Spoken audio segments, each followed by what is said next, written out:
Step aboard Motor Yacht Unbridled, where elegance meets the open sea. Dive into a world of refined adventure, tailored experiences, and five-star service. From sun-soaked decks to moonlit dinners, every moment on Unbridled is designed to indulge your senses. Whether it's an intimate escape or a celebration of a lifetime. Unbridled, where the extraordinary is standard. My name's Captain Liam, Motor Yacht Unbridled. I think you can see us there. And we are honoured today to have Captain Marty. Marty or Martin? Marty or Martin, yeah. And Deborah, his lovely wife. Hello. And Sophie, his daughter. Hello. Tell us about yourself, Marty, if you want to introduce around the table. It's a pleasure to have you here for a cup of tea in the bridge of Unbridled. Yeah, thank you for having us on board Bridled. Stunning boat after all these years. Trinity built, but the woodwork, amazing. We had a little walkthrough, and sitting here with my wife and my daughter, Sophie. Yes. Thanks for having us today. Oh, I know. Well, you're the locals here. When we came into Port Angeles, I had about 3 people saying, you've got to get a hold of Marty, you've got to get a hold of Marty. And I'm glad I did. I don't know if I did get a hold of you because all of a sudden you're on the dock. And I'm like, that's someone with some eggs and donuts. I'm like... Well, it's one of those things that first impressions and meeting someone, it goes a long way. But I think we moved here from into Port Angeles 20-some years ago. But wow, industry has been good to me. Yeah, it's beautiful industry. That's why I've kind of started this captain's chat. You asked Deborah why, like how many have I done of these? For me, I'm 45 now, a beautiful wife and 2 lovely children. And I just start to see these younger people coming into yachting, and sometimes their minds aren't really stable on is there a future in yachting? Or they want to get in for a year or 6 months or 3 months and high turnover and mental health issues or stresses and all this. And I'm like, yachting's unreal. Like traveling the world at a certain stage in your life, I think it's, pretty special. Pretty special. I have to agree with you, Liam. And I've been just blessed in my career, starting back in 1988 on this coast in San Diego and meeting my wife in the industry. Yeah. 1996 in Savannah. And during a refit. In Savannah, lovely. And then some great couples are met during refits, and that's how yachting relationships work, isn't it? You're there together, and you're like, okay. Yeah, it's just. And which yacht was that on? I was the gentleman that bought the boat, with owner of Paraffin. Okay. It was a 142 Palmer Johnson. That was a spec boat that was built, and he picked it up, fell in love with it. Yeah. The woodwork, I think, has turned Palmer Johnson woodwork at the time. That was what. Yeah. Great aluminum welders as well. Johnson. Yeah. And they were getting into the tri-deck industry back in the day, 95, 96. And yeah, we met there and went cruising, spent the summer in Nantucket, and 96, and a few more years traveling the ocean, Caribbean, and the Mediterranean, transatlantic, those ventures. So. Well, we're here in the Pacific Northwest. We're really excited, Motor Yacht Unbridled. We've got Zach as a chief officer. We're putting together a good platform. Really excited moving up there. But what's your advice at this point? And I'll give you a quick introduction, Deborah, and for and Sophie. What's your advice for yachts or captains going up into this area? Because it is remote cruising. This is the wilderness now. This isn't like the Med. Yeah. Yes, and there's a great distance from one seaport to the next. Yeah. Being well prepared, be it and having land-based connections, so you can call that somebody to get that provision. If it's a seal or a pump that's down in the engine room, or somebody's looking for caviar on your charter, you've got that connection that you can get it there. We're at that stage now. Like you've been through it as well, Deborah, and different vessels you've been on, and we're provisioning. We have kind of 4 trips up there so far, probably 5. And we've got all the preference lists, and we're like, how are we going to fit all this in? So we're just trying to get the bulk dry items here. But it is possible to get provisions up there at Sitka and Juneau. You know more about what's available, actually. Yeah, and some of those, locally you have to source it. It is better to have as much based here going up, but your day-to-day vegetables you will acquire. But it's all out of Seattle.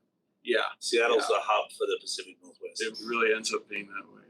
And Deborah, you enjoy it here? 20 years, is it, home? Yes. Yeah. I mean, starting off on yachts and then being a stewardess and then meeting Marty, traveling, working. It's been a great place for us to raise a family. up here in the Pacific Northwest, but still maintain this sort of yachting connection with Marty's work and so on. And our daughter Sophie has actually worked on a yacht up in Alaska as well. So that's been really amazing. Well, you should come and join us for the season. We need some help. I think, no, is that? We've got a gap on board. I think our bosun's leaving for a couple of weeks here on holiday. So if you want to come and do some work and help Do some temp work. show these warm weather deck crew how to handle it. Funny, we got up here and I think day 2 they're outside, no gloves, no booties with Crocs still. And I was like, come on guys, let's start, put the boots on. Because they get it now.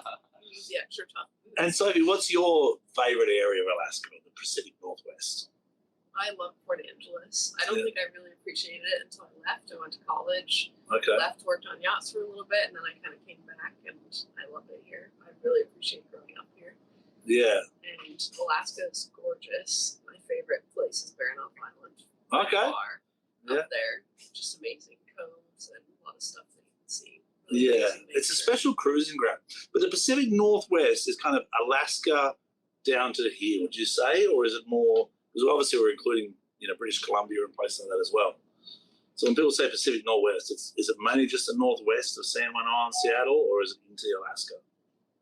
It's north. It's into North. Alaska. It's that inside passage that's really captive of, called the Northwest. Yeah. Because then you got all the Dungeness crab, salmon, halibut, fishing. Really locally here in Port Angeles, it's phenomenal as well. Really? You get your king seasons. The same. You go to the Sitka, early. You'll start really coming into the kings and salmon fishing. But the sightseeing, the whales.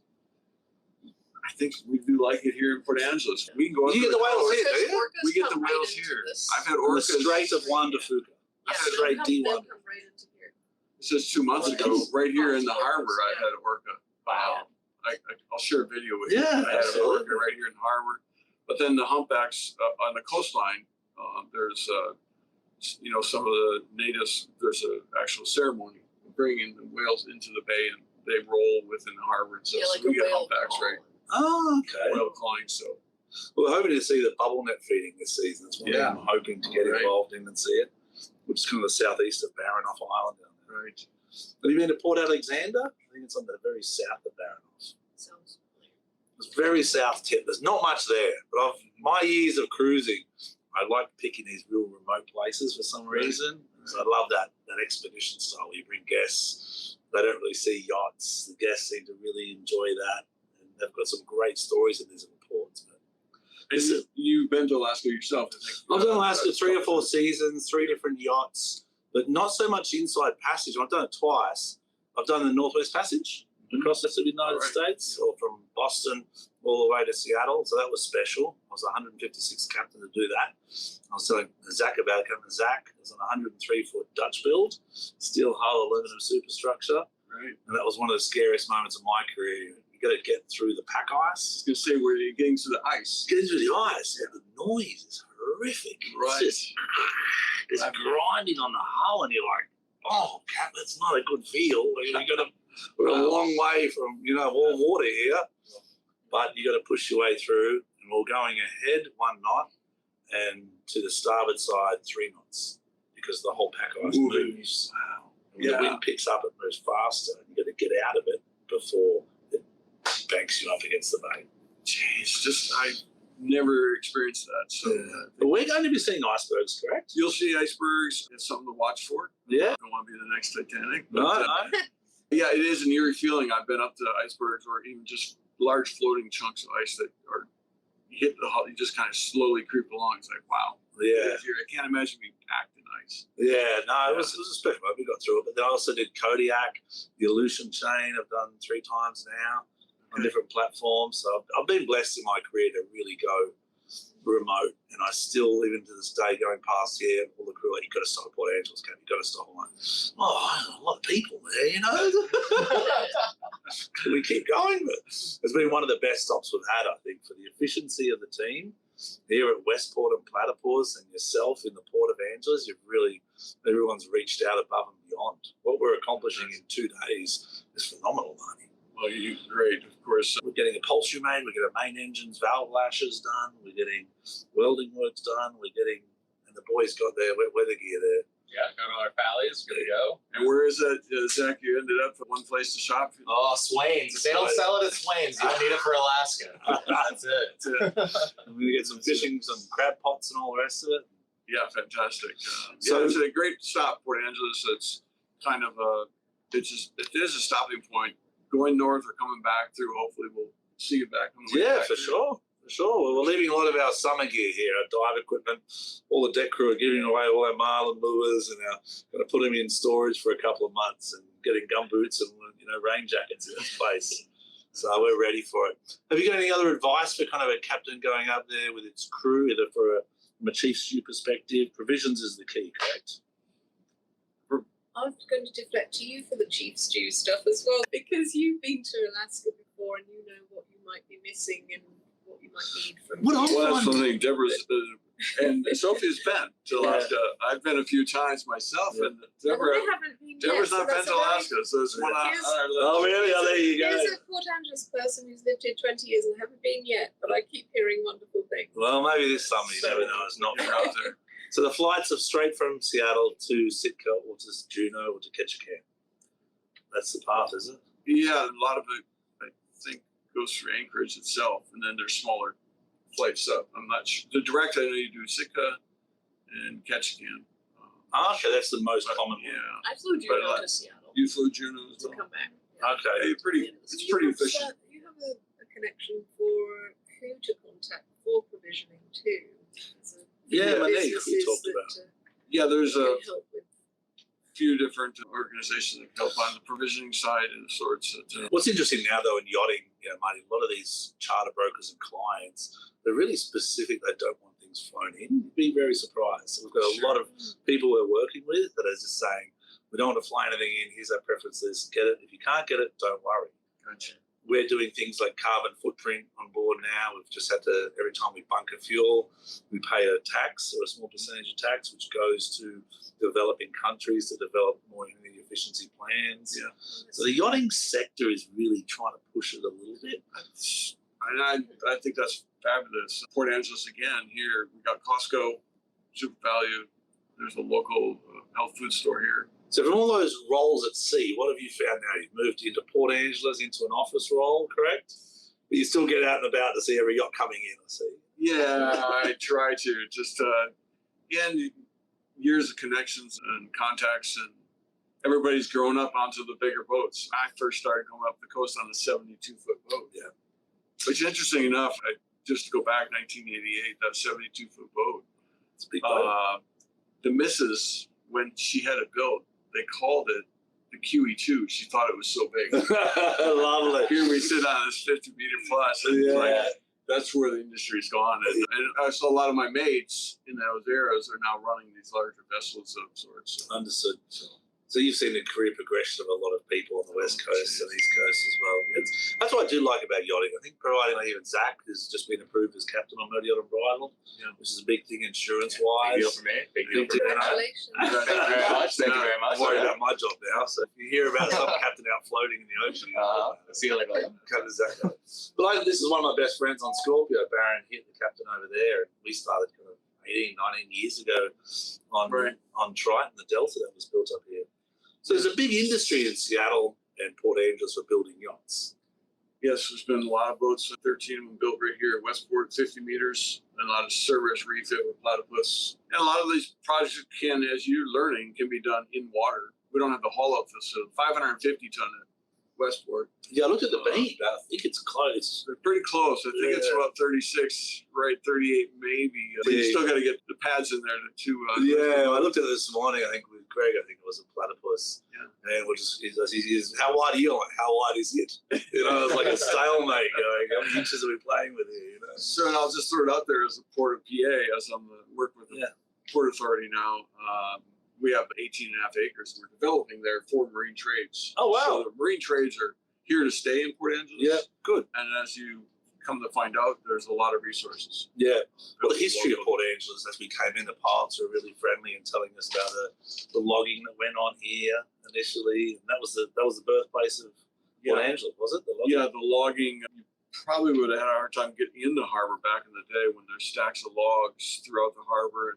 fishing here. So And then there was a pulp mill, so logging into the pulp mill. yeah, pulp mill, and then plywood they built over here was called K-ply. That came down where the marine trades area is now. Okay. And then there was Rainier Paper Mill, which is just a little bit further east. You'll see that as you go out. There's still remnants there. Yeah. That cleanup site hasn't been finished yet. Yep. 26 years later. Let's get in there. Let's get in there. But yeah, there's Quality takes time, you know. On both sides. And then the exciting thing I think someone was mentioning about is the Dungeness Crab Festival. October. It's really October. Is it fun? Is it? Yes. Fun is it? I work at it every year. Sophie works at it. Oh, what It's, do you do, Sophie? I bartend and I just kind of help out with one of the booths and Okay. sell a lot Sure. of crab and oysters, and there's all kinds of seafood there. And where's the crab coming from? Because we hear about obviously the up north and the Bering Sea and all that. But you're still getting a lot of Dungeness crab here. Yeah. a lot of it here, and we work close with the nations. No, actually, it's tribal industry. Oh, okay. So it's commercially caught, West. and they supply it for us for the crab festival. It's a fabulous time. There's continuous bands and crab. It's the one time a year that the Coho Ferry, which the Coho Ferry, if everybody knows, travels from here to Victoria, an hour and 20 minutes. Yeah. What is it, like 25 miles? Cruise 30 over miles? to Yeah. 17 miles. 17 miles. miles. 17 miles to Canada. Wow, to Canada. So it's the one time a year that they sell out the foot passenger ferry. Coming this way. Yeah, coming back and forth. It's the only time of year. So there's a lot of And you must have a lot of trade. Is there any commercial ships from the port that go to Canada and back? I know that. Cable Air, works in and out of here. In Canada, they have supplies up in Canada. They work back and forth. So, yeah, there's trade going back and forth. Logging industry of sorts, paper goods, chip pulp, barges. But the big one's probably from Seattle to Vancouver. That's where the two major ports are. That's our two major ports are. Yes. It's funny, we're planning all this, the itineraries for the summer, and we're really excited. But a lot of people, the owners team and different people are trying to understand is how remote it is when we get up there. Yes. Because there's really nothing, is there? You've got Sitka, you've got Juneau, and between the towns, there's just one or two indigenous communities, correct? Well, going back to your provisioning question from earlier, when I went up to Alaska a couple summers ago on a 40-meter Westport, we stopped at Ketchikan, Juneau, and we were able to get all of our provisions locally. We didn't fly anything in. Yeah. We did Oh, that's good. We had guests on board all summer, so Yeah. we did all our provisioning locally. I think my problem is I've gone from smaller boats, and over the years, every 2 or 3 years, someone will call me to be a captain of a bigger boat. In my mind, I still think of getting everything locally. Yeah. In my mind, I'm like, sure, we can get some seaweed and get a couple of things up here, some berries and halibut and salmon and all that. But some of the requests come in a bit tougher than what we can get locally, And what other questions have you got? You got any questions there? Yeah, I like this one. Can you share your most memorable maritime experience along the Pacific Northwest coastline? So what was your most memorable? It could be the prettiest, it could be the most adventurous, it could be just, what stuck the most in your brain going up and down around here? Thanks, Zach. There's so many of them. I get probably some of the fishing up in Sitka. I was impressed with pulling in a 40-pound king or 300-pound halibut or some of them stick. Many years ago, but there's run into it's a boat up there called Gloria, and I actually worked on that one as a deckhand. Oh, wow. So maybe you'll see the Snowdens when you get up there. Okay. I'll share that. Gloria, yeah. I'll share the details with you. And what about So some of that the ice fishing- carving you made on the... Oh, I When won't you get were into up there. personal details. You're an ice carver, are you? Well, Sounds like a challenge. I was early in my career. I actually, get your foot in the door. So I was the chef, and I was the deck crew fishing You were the lines. stewardess. Did everything. You gotta do it. Yeah. So small boats, a 90-foot boat. They're the real stories. They're the ones I like. Yeah. Well, it's interesting. Yes, As go Deborah, on. Tell well, us we were those hanging in stories. Baranoff. We were on the area, so we'd done a lot of charters. Yeah. So we had all these fishermen that were coming in, and the owner would send up guys. It was like, so I'm provisioning, doing lunches, and I'm doing dinners, but it just wasn't quite there. So Mrs. came with a couple of couples, and she caught me in the bridge at 5:30 in the morning cleaning. And she's like, Marty, can we just step it up a little? And I was like, yeah, okay, I'll work on that. And just so happened that day we were picking up chunks of ice. And as you've done, you put it in the cockpit, and you chip off, and you throw in your drink, and that ice cube lasts the whole night, whatever. So I saw this one piece of ice, and I was like, okay, I'll do an ice carving tonight. Okay. Step it up. Step it up. So I saw this chunk of ice and I was like, wait, that looks like a whale tail. We've been looking at whale tails all day, right? You're kidding. So I took that chunk of ice and I went in the engine room and just carved it all up and came out. Like a Dremel tool. Yeah, and it's like this just swooping ice carving. I set it on the table and that was it. She never mentioned about stepping. That was it. That was a good one. It worked. You got to do what you got Thanks to for do. sharing that, honey. Yeah. But It's funny, even in my first job in America in Fort Lauderdale, I was scrubbing. I remember doing day work for an owner, and I thought I was getting a job on the boat. Yeah. But my job was to scrub the wooden dock in Fort Lauderdale that the boat was connected to. okay. It was like at 1:30, I was going to be first mate, and he's like, we're going to start here. Mind you, after about 2 weeks of scrubbing, and he liked the job, I then got onto the boat. It was like his little test. Yes. If you survive the dock and scrubbing with a wide Right. brush and painting and all that, then you get on the big boat.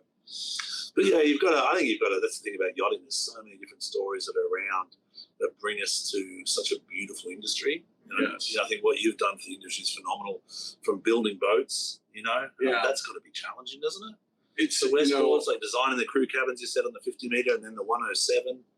117, the new latest 117 that Westbrook put out. I got my hands all over that, just layout and design and aspects of how it functions with mixing the crew and the guests and owners. And yeah, I've been really blessed. I mean, look, I met my wife in the industry, a daughter that's touched in the industry, from crewing myself and being involved at sea for 12 years, and now 26 years off of boats. Yeah. Building for 20-some years. Yeah. Now working for Port of 30. Yeah, exactly. So what's some advice for me, though? As a captain, I've been on it 45 years. All captains getting to my stage in our career where I still love going to sea. Right. But I've got the family at home that I want to spend more time with. Is the building or the new builds a good option? We could probably get into a whole nother segment of Okay, let's do that. Yeah. discussing what I see charter brokers and charter agents and new Yeah. builds. But for me, I'm just from the sea. I don't know, not yet. Yeah. I keep saying that. That's why I keep walking the docks myself. I think the yachting world, people are getting more aware of how important family is. Yeah. And doing the sort of like job sharing, True. allowing captains to spend more time with home, crew to spend more time with their families. Rotation. Yeah. Some sort of rotation. Rotation, I think advisory side of it, as you know, it really becomes trust with these owners and such. Yeah, well, I'm always transparent with people. It's like, I'm at the stage of my career now. I'm like, what's kind of, I still love going to sea, but maybe is there a surveyor in my future? Is there driving a ferry in Canada or America? Who knows? That's what I think is exciting about the maritime sector. Well, yes, the boat building. Yeah. Being a marina manager. Well, for me now, that's always what I thought of, actually. Right. But I don't know about the cold. I'm a warm water person. I don't have to go down to somewhere like back to Dominican, down to the Costa Rica or a place like that. But we're up here for the season. We'll wrap it up now. Have you got any other questions or any other advice you'd like to give or ask? I would just say, I think it's, I would encourage young people to get into the industry. I think it's really fun. You can travel the world. You can earn a decent income. You can meet wonderful people from all walks of life and different nationalities and make lifelong friends. Yeah, very good way. And Sophie, what do you think? What's your advice looking into yachting or into the maritime sector? I've encouraged actually quite a few of my friends to join yachting because my parents, I guess growing up, like hearing all the yachting stories and going through the Panama Canal and crossing the Atlantic, and I'm like blown away by the traveling stories that these two have. Yeah. And so it just kind of opens my worldview of like, oh my gosh, I can go see these things and go do these things. And it kind of makes me like have this travel bug. Yeah. And so then I was like, all right, I want to get into yachting. And so I kind of followed in their footsteps a little bit in terms of like going up to Alaska. And I want to do more yachting in the future because it's such an amazing way to travel, It is, but see the world. Yeah, in America they don't push it like Australia. No, Like, you push yachting, you push maritime sector in America. No one knows about it. Like I told a lot of my college friends about it, and they're like, "Yachting, what is that?" And then I showed them pictures, and I told them about it, and then they're like, We just got to say below Into decks now, it. and they understand. Yeah. You know what I mean? But then I'm like, it's not quite like that. No, it's not quite like Not that. quite like that. I always say, over your career, you'll experience challenges, but not at the rate they have on those shows. For like a week, it's like that's pretty intense. It's a tough week of work. That one. Right. I don't want to get involved in that, you know. So. Anyway, I'll leave it with you. I really appreciate your time. I can't thank you all enough. I think it's an absolute Yeah. honour. We're going to have some nice thanks. lunch on board now. Sophie, Thank you. maybe see you. What's your plans for summer anyway, Sophie? I'm going to be working at the hospital here in Port Angeles as a nursing assistant and getting more experience. I'm going to nursing school right now, so Oh, going into congratulations. the medical field. And Deborah, what's happening in your life? So the big sawmill, the extensions I I'm heard. still working hard at taking care of our family farm and taking care of my old mum and what we do. Lovely. And I work at the hospital too, actually. Lovely. So yeah, just a variety and just making, most importantly, taking care of Marty so Yeah. he can keep doing his good work. Yeah. We got the vegetable garden There you and go. the fruit orchard to take care of. Yeah, so we got And the we got a animals little too, bit of, goats.